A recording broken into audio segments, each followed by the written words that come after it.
Dave Ping 243.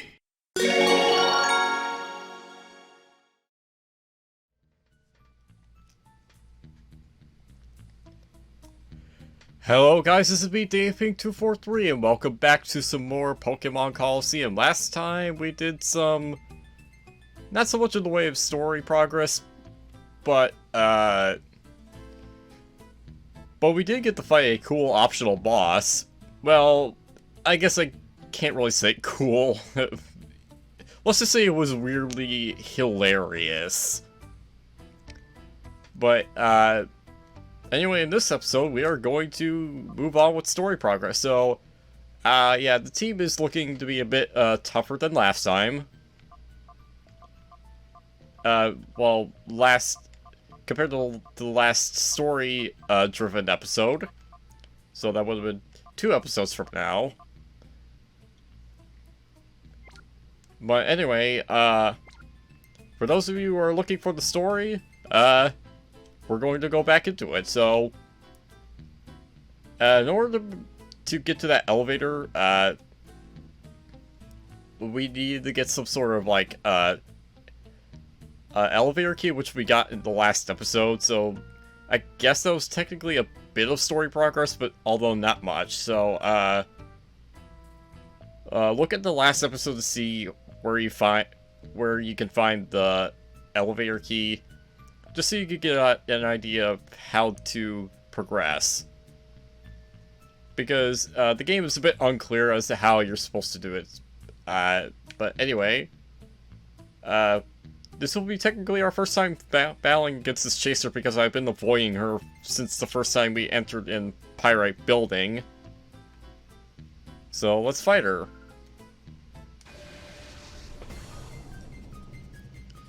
Okay, apparently she only reacts to you when you go and talk to her, so that's fine. So Fampi and Vibrava.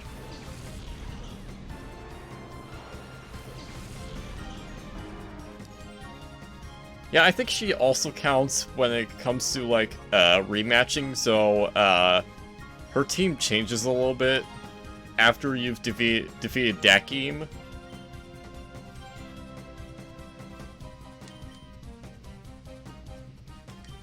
So yeah, let's use Surf on both of these guys, and oh, nice crit.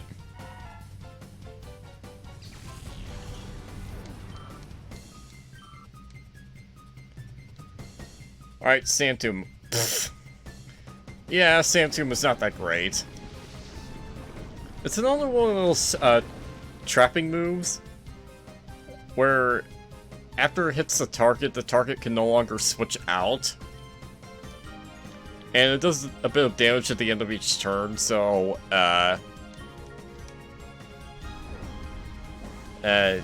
it's basically a ground type version of Wrap.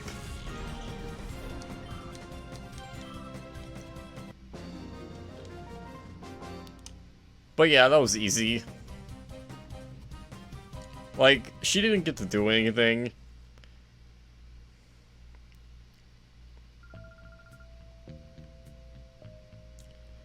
So, she says that no matter what, the elevator's off limits. Well, bitch, I have the elevator key, so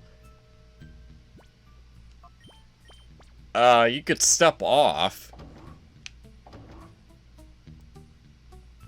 And for some reason, Rui doesn't follow us down there. But she'll pop into place. Anyway, welcome to a brand new location. This right here, well, if an NPC can introduce us to it, this is the Under.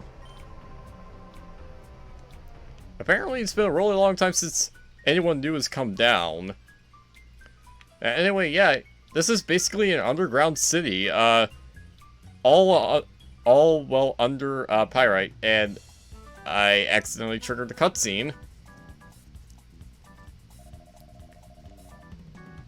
But, yeah, anyway, apparently there's,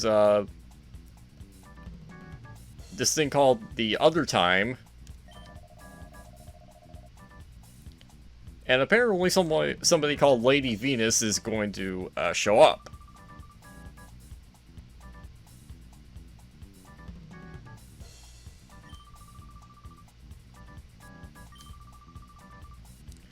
And apparently she says there are spies in the Under.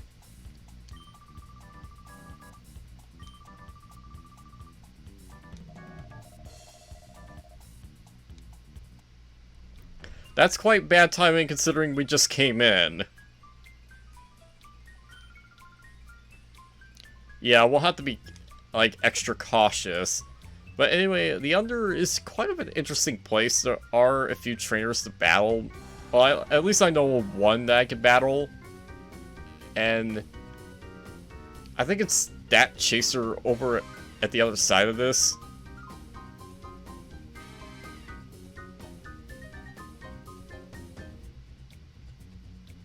But I'll save the battling for a little bit later. How about we go talk to this kid right here? So, it's a hold up for what? Well, we don't exactly know, but if we go in here, I think, well, another cutscene is going to play. So, the Undertime again.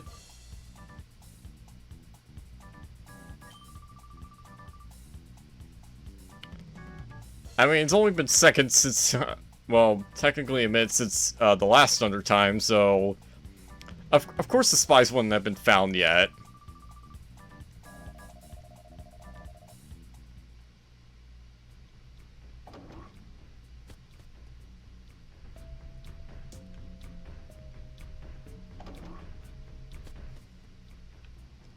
Anyway, I'm pretty sure that if we go down here, we'll be able to progress with things.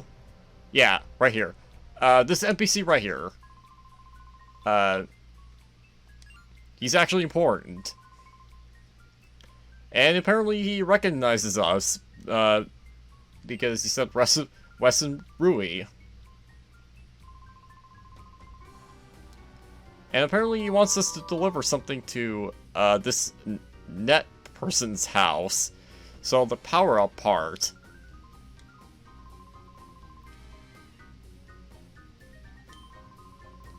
So this guy's called Purr. So yeah, they're kind of like buddies. We'll understand what's going on in just a second. Meanwhile, in Villain Land, as what Big Clee would say, Nascor is, well, talking to Venus, so, yeah, I guess the cat's out of the bag. Venus is one of the Cipher admins, and we see another guy with her. And, well, Venus apparently knows that we came down here, so yeah, that our cover's kind of blown on that.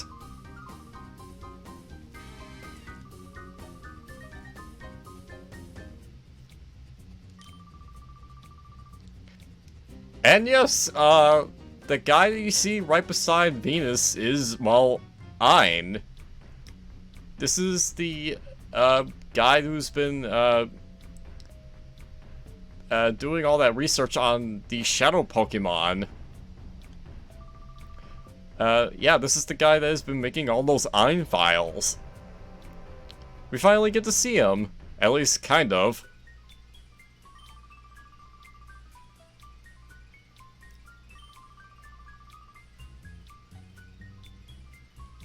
And apparently the most powerful Shadow Pokémon will be soon ready. Okay, now we can see Ein a little bit better, so yeah, he looks kind of cool.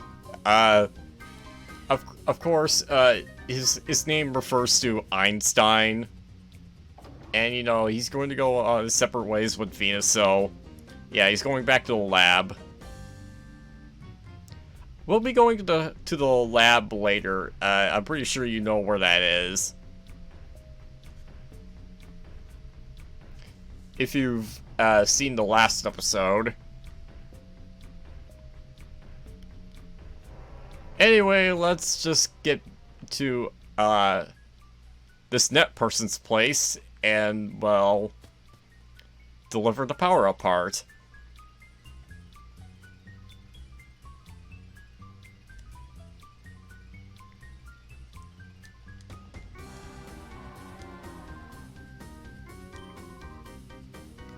Yep.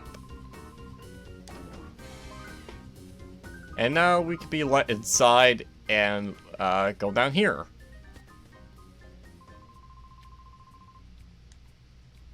So yeah, the girl here is Meg. Her partner is that shroomish that you see down in the corner.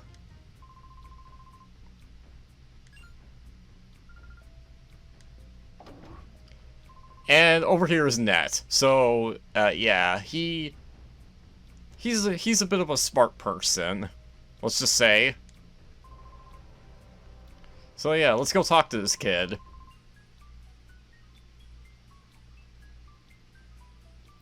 So yeah, if you were paying attention, we did meet Sek also very much so briefly in Pyrite Town. He was basically with those other kids in the back part of Duking's place.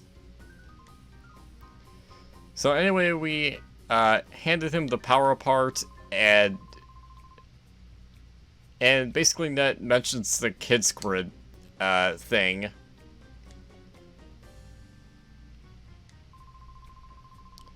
So he's going to explain. So apparently he and the others lost access to this kids grid. So they think it's caused by a jamming of a signal. And assumed to be Venus's doing.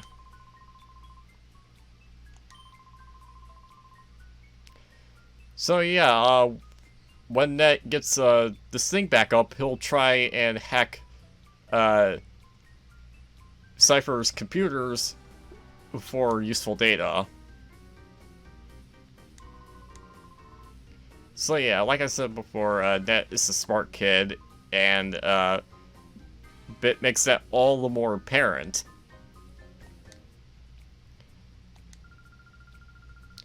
So yeah, Meg and Net are brother and sister, so I guess we technically have a family here, although I don't know where their parents might be. But Meg is going to call on us, so she's asking for our PDA number, so we'll give it to her, and she'll occasionally message us about certain things, just like with Duking and Egan. And apparently the spy has been spotted. I hope it's not us. Well, they said spy and not spies. So that might not be us.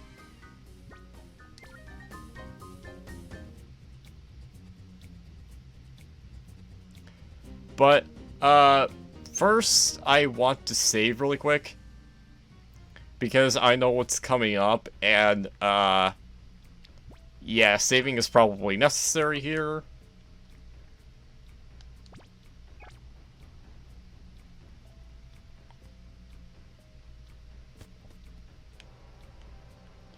Just to make sure. Yeah, I am a very safe individual. Okay, no, I don't need to save. Just making sure, because you never know what will happen. I'm typically someone who double saves a lot, and here's an item chest, and we have 3 hyper potions. Anyway, let's go see what the commotion is about. We have all these NPCs around here.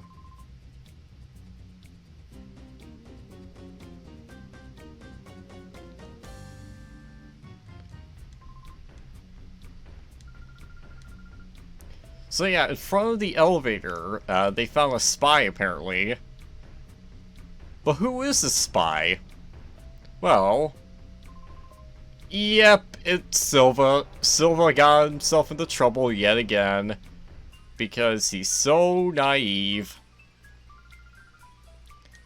And it's two Cipher peons just trapping him in this room. So he's a bit tied up with his hands behind his back, and, well, we kind of have to help him again. So anyway, I think my starting lead is good enough, so let's face against these two Cipher peons. Yeah, no shit, we're not from around here.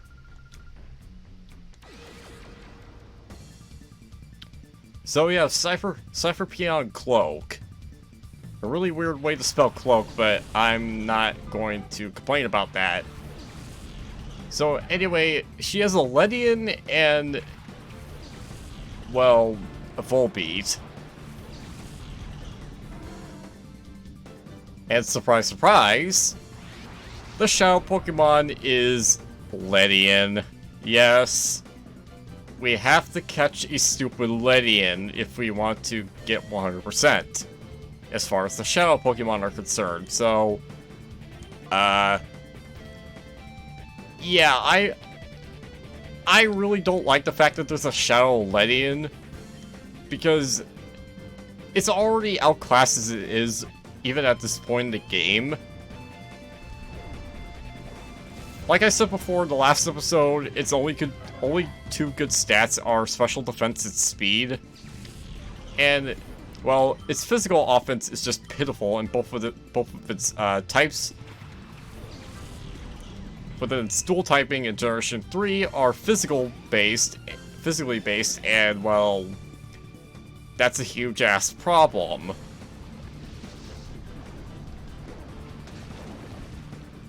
Yeah, like, I don't know what they were thinking when it came to just making a Ledian, of all frickin' things.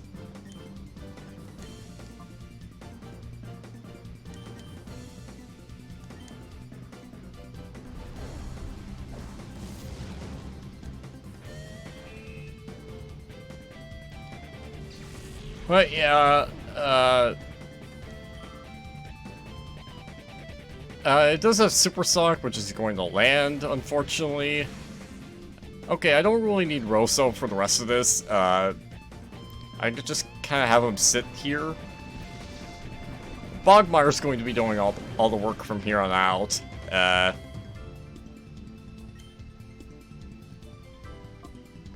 I guess I could try to smokescreen the Ledian just so it doesn't even attempt to use Shadow Rush, even though it's weak as hell. And I'll use Yawn to put it to sleep.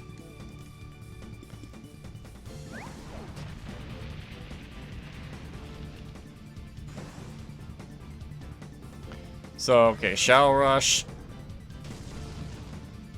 Yeah, that damage is pitiful. That's coming from a level 40 Ledian, by the way. I forgot about Safeguard. Oh, okay. I needed to wait for that Safeguard to wear off then.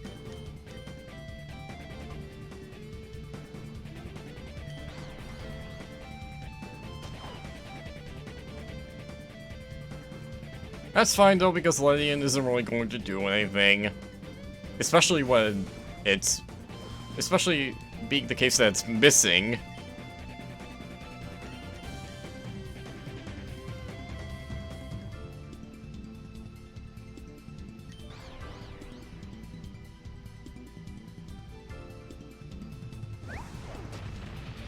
So yeah, Safeguard protects the party from being hit by status afflictions for 5 turns, I believe.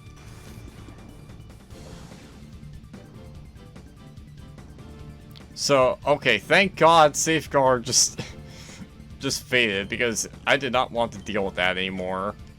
So, Yawn to put to sleep.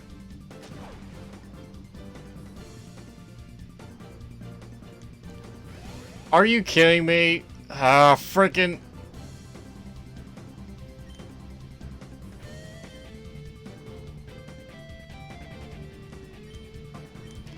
Okay, I might as well just start chucking balls at this thing. I still got like got plenty of Ultra Balls from, leftover Ultra Balls from when I was fighting against Entei.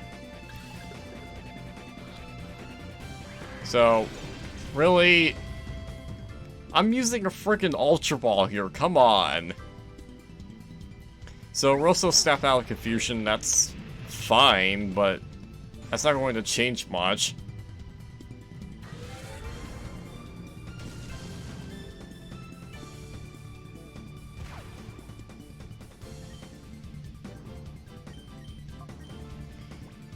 I guess I'll just keep chucking the balls at, Ledian, and hope for the best.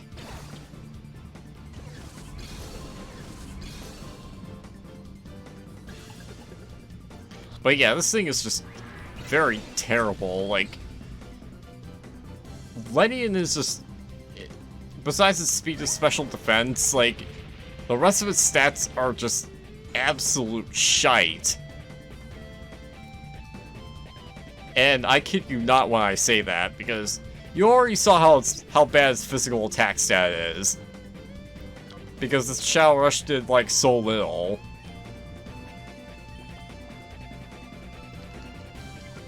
But, I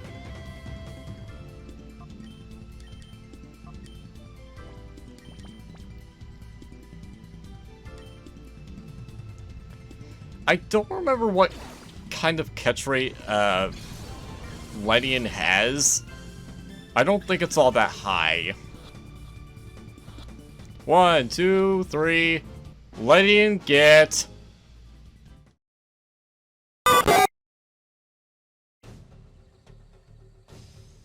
Ugh. Why the hell is there a Shadow Ledian in this game? This is really one of two bios where I will just outright shit on the Shadow Pokémon. Like, okay, yes, Ledian is one of the only bug types available in Colosseum. But there is a better one that we'll get later on. Trust me. Where do I even begin with Ledian? Its physical attack is straight up garbage for a volley evolved Pokemon. Its bug flying type meaning it has a numerous amount of weaknesses, including a quad weakness to rock. Ledian's replacement move is Baton Pass, which is only usable in multiplayer. And even then, there are better Baton Passers out there.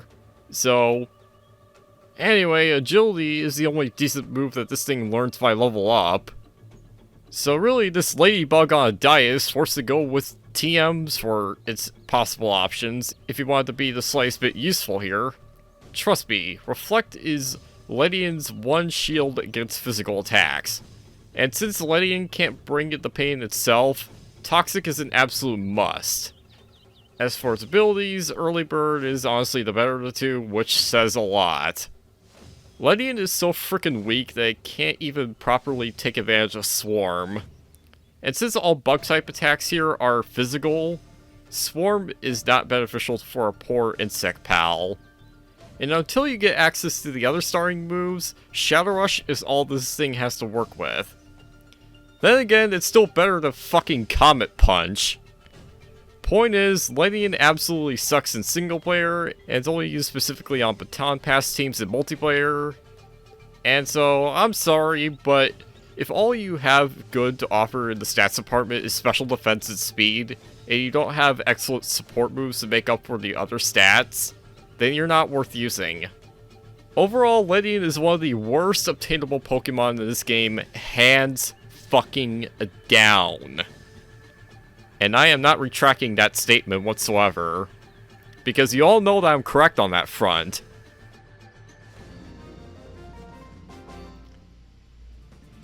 Alright, I got your stupid Ledian, so how about you get out of my face, Cloak?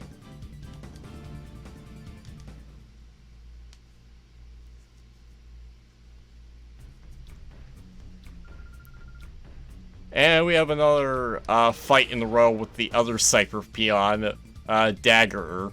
So yes, they're going with the whole joke where it's like Cloak and Dagger because of the whole spy aspect we've been going through within this episode.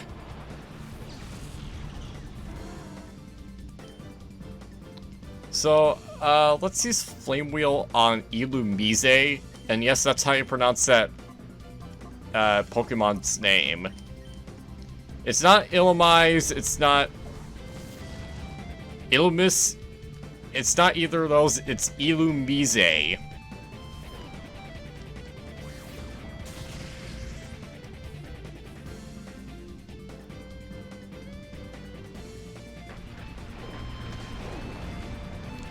I was expecting you to do a little bit more damage than that, Bogmire. Nightshade, oh boy, okay, just barely hanging on. Okay, let's use Flame Wheel on Illumise and heal up Rosso with a Hyper Potion. Because I need Rosso for these bug types.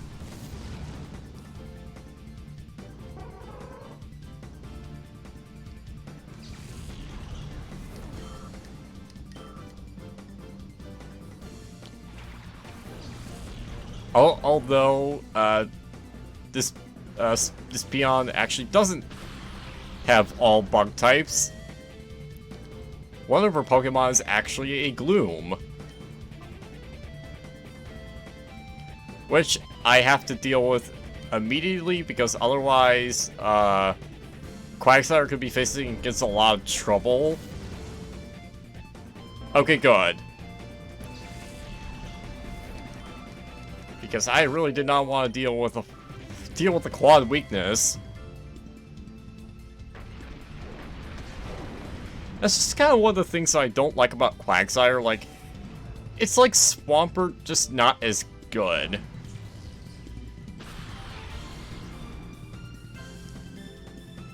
Because, like, Swampert could actually take a few hits, and it's not the slowest thing in the world.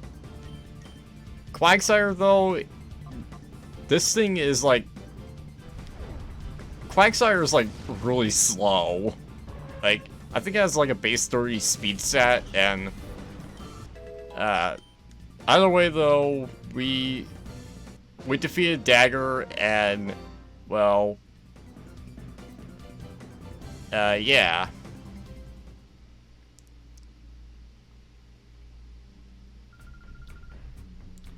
And they're going to run away like a couple bitches. Because that's just how Cipher peons are.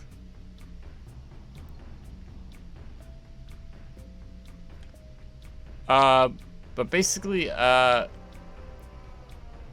about we go and talk to Silva to see if things could be fixed up, because he's still trapped in there. Yes, we know that you're Silva. Apparently, Silva says that they discovered that Cipher was bringing Shadow Pokémon to Pyrite from here. And so that's how he got caught, because he discovered the truth. But apparently he did stash something, and he's going to give us it. The R disc. This is actually really important. So he says it's an item that is only useful down the under. So if you remember, when we defeated Dakim at Mount Battle, there was an F disc lying around where he stood. We're about to find out what these discs are for, so select the UFO disc, please. We're going to use the F disc here. And it says, all systems set for travel in the forward direction. Please board now. So, if we go over here, this is the UFO. And it's going to allow us to travel to certain parts of the Under. Now, you saw that there was a chest back at like the very left of the Under. Here's the thing: we won't be able to get to that chest until the after game. Yeah. That means no disc that moves us towards the left until the after game, which kind of sucks. But over here, I want you guys to see this place because it's actually pretty important. Not for any story reasons, but it is very nice to come here. This is the herb shop. This is where you buy all the herbal kind of healing items. They're inexpensive, so they're quite nice to have.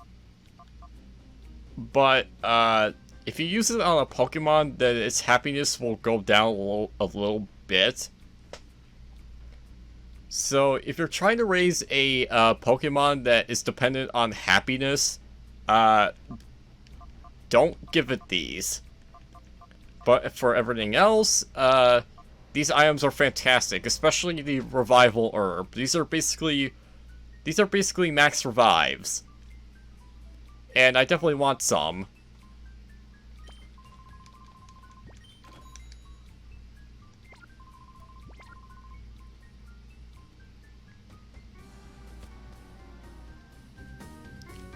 Anyway, over here is, well, surprise, surprise, it's actually Colosseum, but unfortunately we won't be able to do anything with it for a little while. For one reason, the levels there are quite of a jump compared to what we have here. So basically, we're going to be fighting against level 55 and over Pokemon in the Under Colosseum, which we are not fit to do for this point in the game. Like, no, like, so, and also the receptionist will say that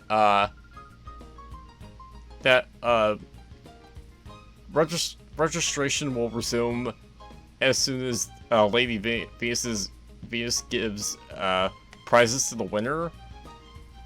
So even if we wanted to go into the Colosseum, we are unable to. So do keep that in mind. But anyway, I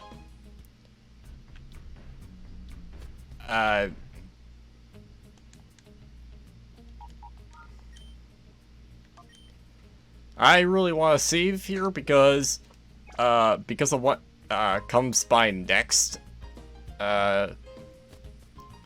You might be surprised at what actually does come next because you won't see it coming. I guess you could say it was a last surprise. That was a very bad Persona 5 reference. I am sorry. But anyway, let's use the R disc that we just got from Silva. So the UFO will travel in the rightward direction this time. And, well, I want to get my team situated for an upcoming fight.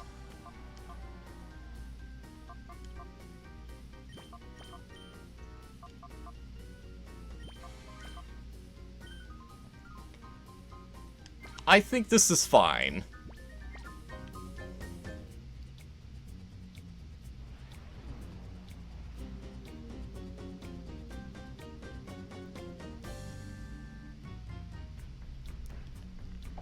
Well, if we go in here, it seems there's some kind of like video shooting here.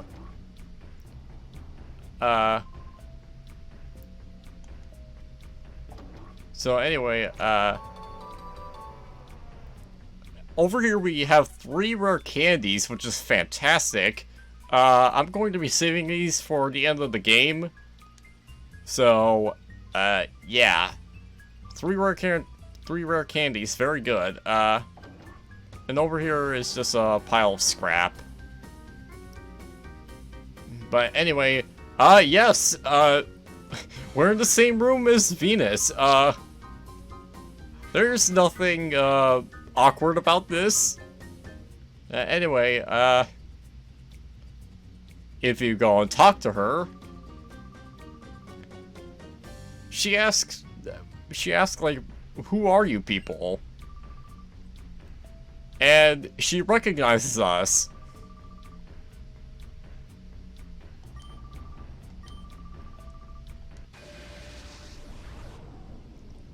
Yeah, we're already facing against Venus right here, right now.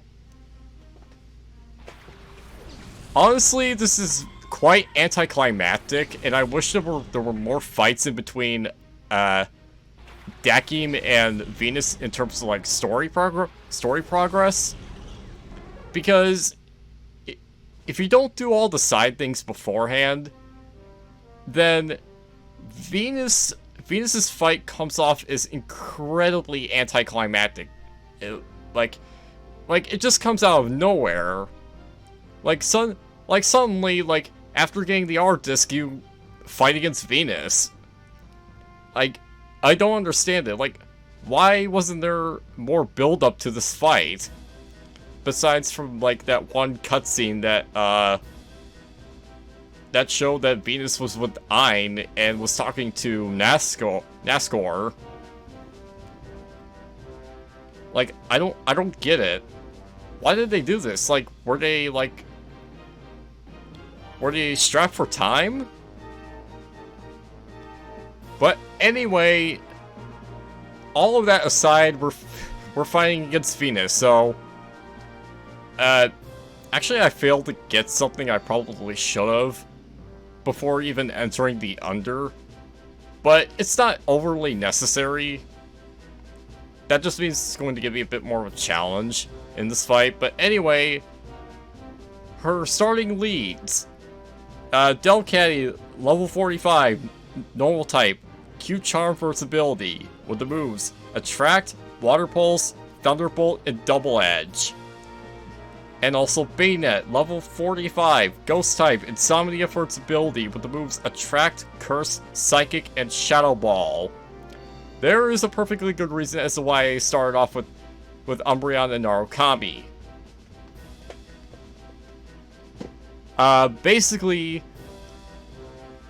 that Bayonet would have wrecked Mr. Dread if I had decided to go with that in my lead. Because it does have Shadow Ball, and Bayonet's physical attack stat is through the roof. And also, I can hit Delcatty with a special move in the form of Thunderbolt, so I thought this was the best pairing I could come up with, considering the situation. So anyway, Venus's main strategy in this fight is Attract. It's really annoying. In fact, you're going to see it right now. And unfortunately, all of my mons are male. And because they're all male, that means, well, all of her female Pokemon are going to be able to attract my males. Fortunately, though, Narukami seemed to pull through and got Thunderbolt off. And I flinched to Bayonet. This is fantastic so far.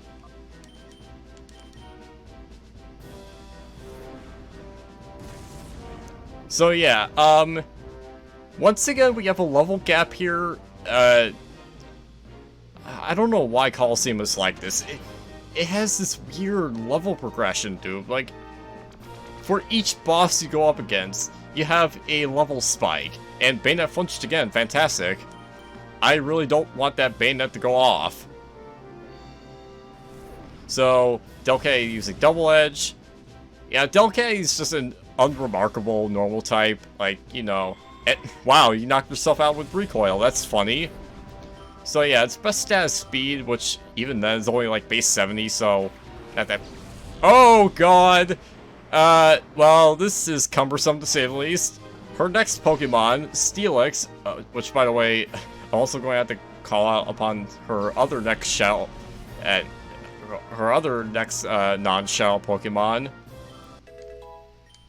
soon enough. So anyway, Venus is going to send out both Steelix and Vileplume, so also Thunderbolt doesn't affect Steelix.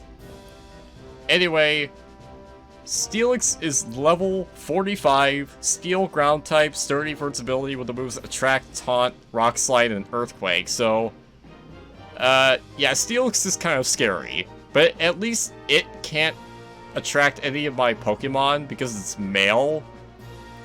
But unfortunately for me, she sent out her next non-Shadow Pokemon, which is her last of the bunch. Vileplume, level 44, Grass Poison type, Chlorophyll for its ability with the moves Attract, Giga Drain, Stun Spore, and Acid. Now, in my opinion, Vileplume is her worst Pokemon, not only because of the moves that it has, but also is her lowest level besides her Shadow Pokemon. So do keep that in mind. I can't Toxic to Steelix because it's Steel type, so I guess I have to confuse it. And, I guess we could try to Thunderbolt the Vileplume. But, wow. When the fastest thing on the field is Umbreon, that's kind of sad. But yeah, Steelix is massive in this game. And yeah, Thunderbolt didn't do that much to Vileplume. So I'm going to guess that it's going to knock out Narukami. Yeah.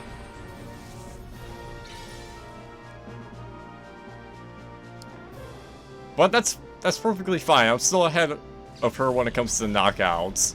So I think it'll be fine. I was worried that maybe Steelix might Earthquake on the Switch, but it's confused, so it might hit itself. Okay, no! Oh no! Okay.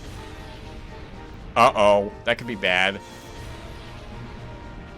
Okay, Rosso barely lives, that's all I could have asked for. But anyway, I need to get rid of this Steelix ASAP. I don't want it to be Earthquaking the incoming Shadow Pokemon, so... meanwhile, I'm going to use Umbreon's turn to heal up Rosso, because Rosso needs the healing badly. And let's go for Flame Wheel on Steelix. Steelix may have incredible physical defense, base 200 defense, but, oh god. But, its special defense isn't really that great, so... Okay, Umbreon, I don't really care if you attract that. Come on, hit yourself. Taunt? And you're using it on my special attacker. Why? I don't understand. Why did you do that? That was a very stupid move to make, Venus. Like, besides a few minor annoyances, this fight actually has been rather easy. Anyway, her last Pokemon, which is her Shadow Pokemon, it's Suicune. Suicune is level 40, which, even though it's her lowest level, don't underestimate it. It still packs a bit of a punch. It's level 40, Water type, Pressure for its ability, and it has to move Shadow Rush, Leader, Gust, and Surf. So yes, it actually does have Surf.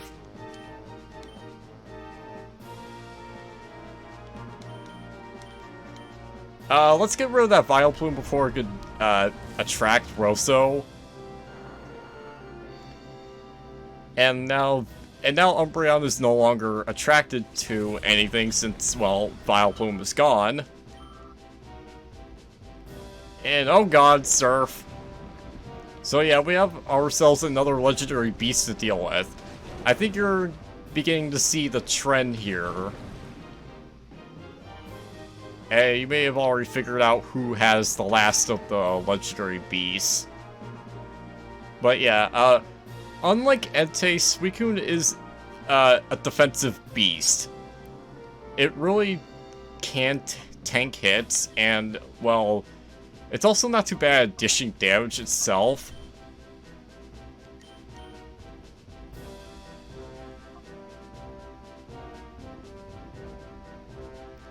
Let's hit away with Smokescreen. Why not? You might be able to avoid some surfs with the accuracy drops. Okay, Umbreon avoided it. Unfortunately not, Rosso, so that sucks.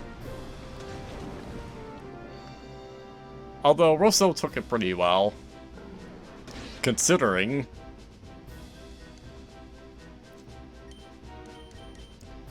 And so we're just going to chip it down, you know, like usual when it comes to catching Shadow Pokémon.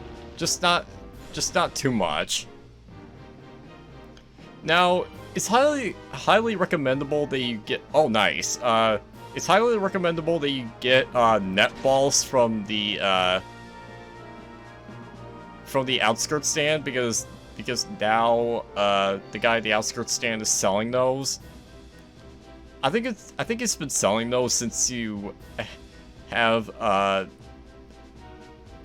since you had access to the Ultra Balls and Timer Balls, which, by the way, those are still going to be pretty good as well. Particularly the Timer Ball, since this fight could go on for quite a bit.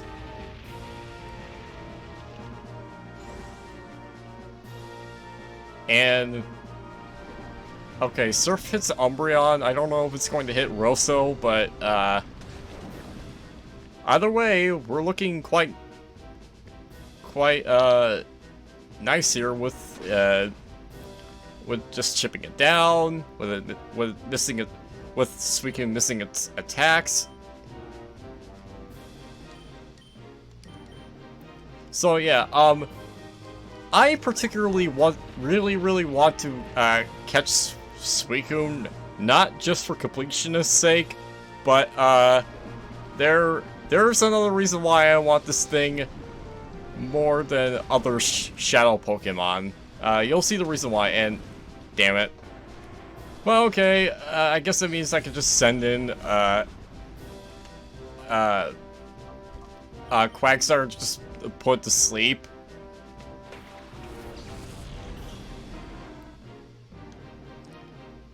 So yeah, we're gonna just chip it down a little bit more.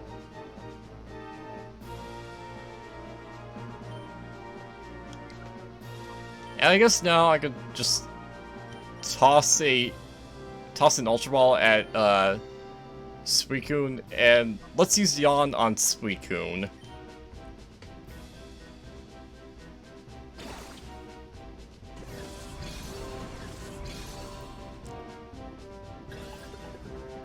One! Well, yeah, I was expecting that.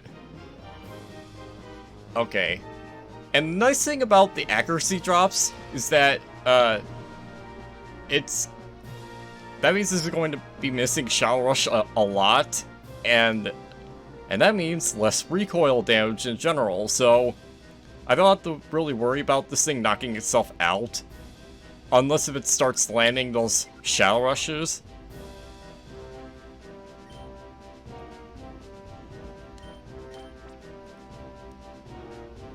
So let's use another Ultra Ball, and let's use Hyper Potion on Umbreon. And even if Suicune's Surf still does manage to land, Quagsire does a really good job of walling Suicune.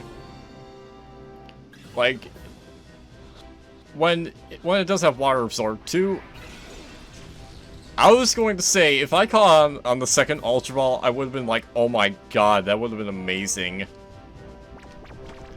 Anyway, Suicune is asleep, so yay!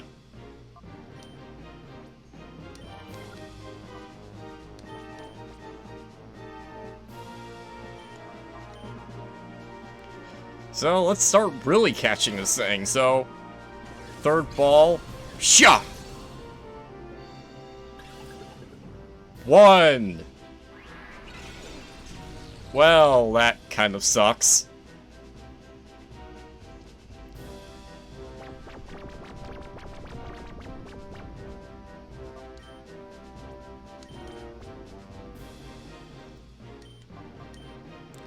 Alright, fourth ball.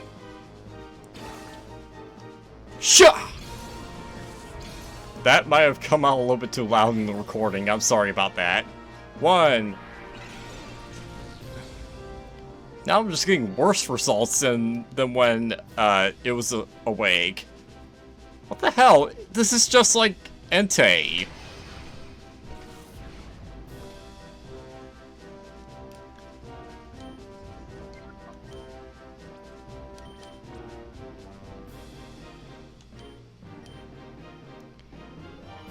Alright, let's just try to put it back to sleep. Hopefully. Unless if this Ultra Ball somehow manages to catch Suicune, which I highly doubt. 1. Yeah, you see why netballs are quite recommended here? Because, well, they do a really good job of trying to catch water and bug types. And Suicune is a water type, so that counts towards it.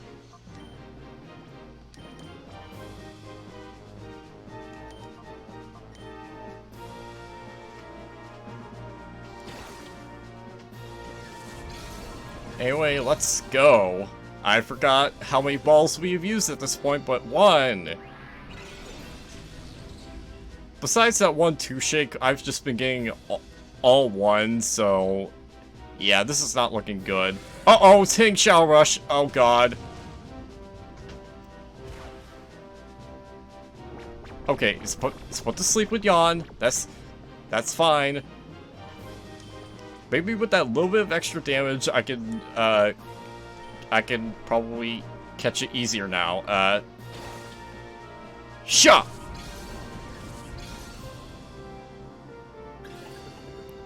One! Really? I get that this is a legendary Pokemon, but again, I suspect that the legendaries have had their catch rates modified in this game. So I refuse to believe that they have a catch rate of 3 this game. And yeah, like, they're obviously not as hard as they usually are to catch in other games. 1, 2, 3! Yeah! Suicune get!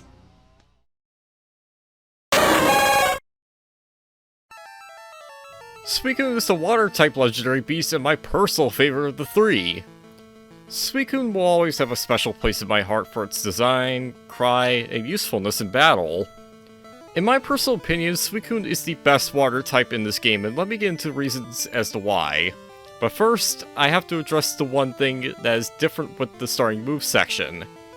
You see, Suicune usually has Surf as its last starting move, however, if you wait until the latest possible moment to snag it, which is in the post-game, Surf will become Hydro Pump instead.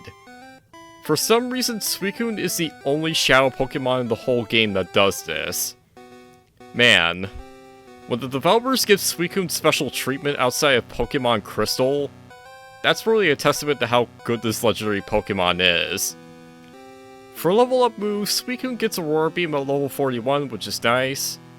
Mirror Coat is great against opposing Pokemon who hit hard on the special side. Hydro Pump is there for more power. And Calm Mind is so damn good on Suicune. Unfortunately, you have to wait until level 81 in order to get into this game. Why? Because the TM for Calm Mind is not in Colosseum, unfortunately. For TMs, Ice Beam is excellent. Blizzard brings in more power. Toxic is always great on any bulky Pokemon, and Reflect makes sure that Suicune can be bulky on both sides. And unlike most legendaries, the pressure ability is amazing for Suicune because of the fact that it is bulky. After going through Ledian's bio, I'm glad that we're going over such an amazing Pokemon. And by the way, just like Entei, Suicune's heart gauge is enormous. Overall, I highly recommend Suicune if you don't have a water type yet. It's pretty much the very embodiment of a bulky water, and I love it.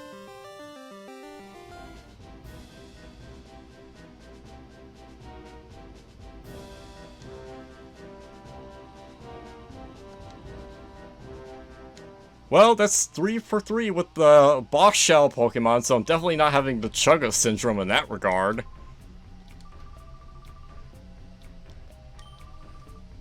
But yeah, I was probably like really loud when I yelled out, yeah. It's just that I'm really excited. So anyway, we have an EIN file, so EIN file F. Yeah, let's read it. File report. Some interesting discoveries were made about the purification process.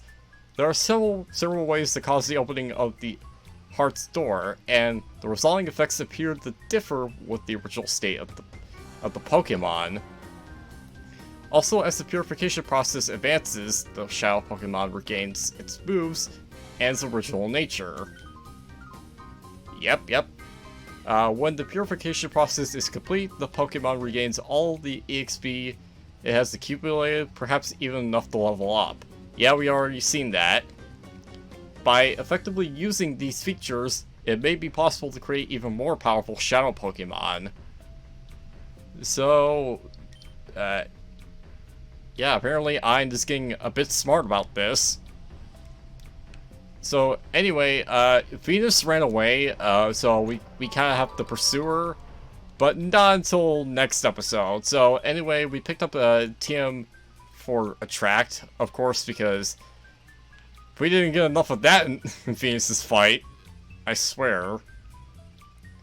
But anyway, next time on Pokemon Colosseum, we will chase after Venus and hopefully catch her before she escapes. But something tells me that we're not going to be able to. Until then, take care and goodbye.